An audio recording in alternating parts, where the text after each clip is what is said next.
Looking for the right DEWALT miter saw without wasting money on features you may never use. In this ranking, I'm going from the weakest option to the best overall pick, so by the end, you'll know exactly which one fits the way you actually work.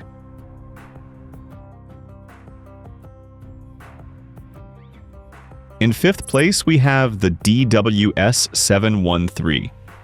This is the most basic saw in the lineup, and you feel that right away when you compare it with the others here. It is not a bad saw at all, but in this group it simply gives you the least flexibility. What it does well is keep things simple. You get a 10-inch blade, a corded 15-amp setup, and a straightforward compound miter design that is easy to understand. For small trim jobs, simple crosscuts, and general workshop use, that can actually be a nice thing. In my experience, a simpler saw can feel less intimidating, especially if you are just getting started. But here's the catch: it does not slide and it only bevels one way. That means it runs out of room faster than the bigger models, and it asks more from you when the cuts get more demanding. Compared with the 12-inch saws in this ranking, it feels more limited almost immediately. So who is this for? If you want a compact corded DEWALT saw for lighter work and you do not need big capacity, this one still makes sense. And if you want to check prices on every model in this review, the links to all products at the best price are in the description under the video. But if you want more freedom in day-to-day use, the next saw already gives you something this one cannot.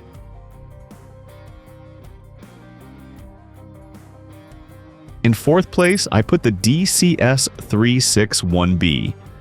And this one is interesting because on paper it looks smaller and weaker, but in real use it solves a totally different problem.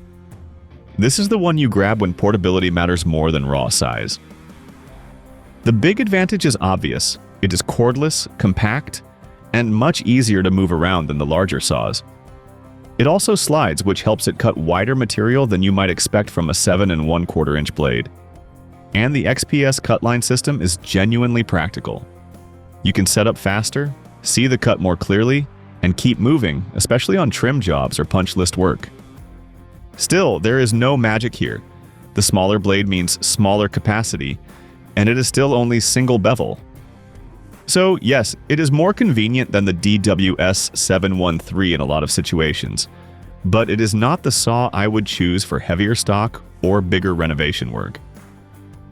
Against the 12-inch corded models, it just cannot keep up in overall range. This is a great fit for installers, trim carpenters, and anyone who values mobility above everything else. If your work takes you from room to room or from house to house, this one makes a lot of sense. And if this comparison is helping you out, hit like on the video and subscribe to the channel, because the next model starts to feel much more like an all-purpose job site saw.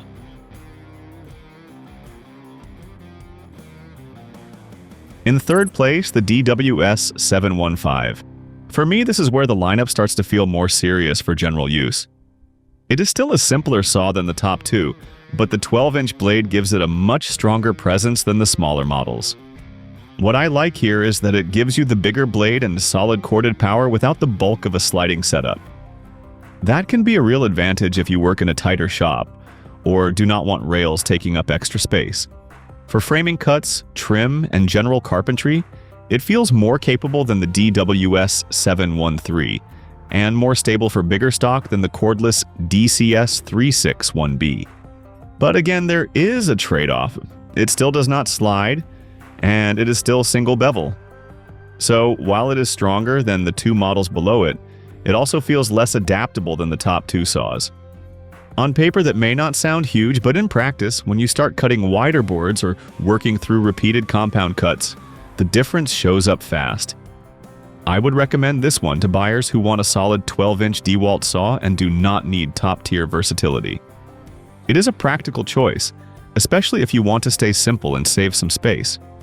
But if you want a saw that feels ready for almost anything, the next two are clearly in another class.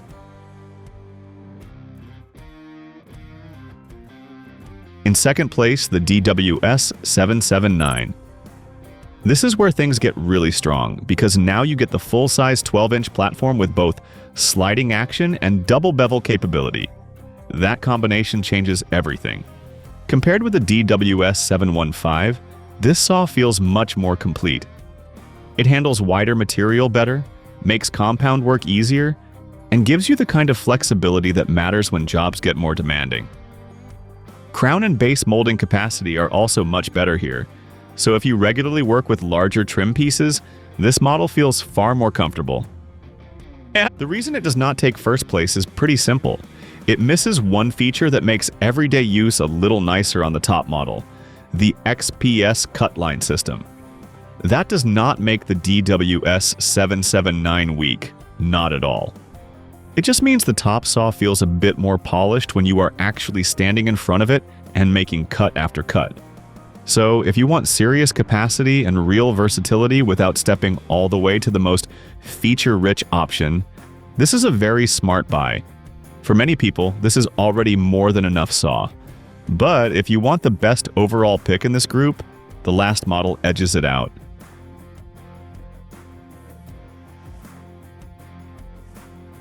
And in first place, the DWS 780. I say this quite honestly, this is the one that brings together the fewest compromises. It has the same big, capable layout you get with the DWS 779, but it adds the feature that makes the whole experience feel more refined. The standout here is the XPS cut line system, and this is not just a spec for the box, it matters in real use. You get a cleaner visual guide on the cut, you work faster, and setup feels more natural. On top of that, you still have the big 12-inch blade, strong cross-cut capacity, sliding rails, and double bevel range that make it ready for demanding work.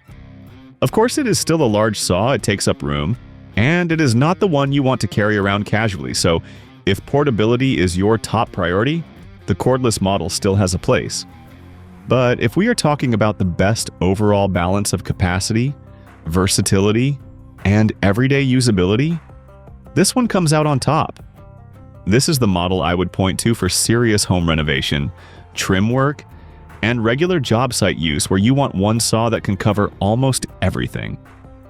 And that is exactly why it takes the #1 spot in this ranking.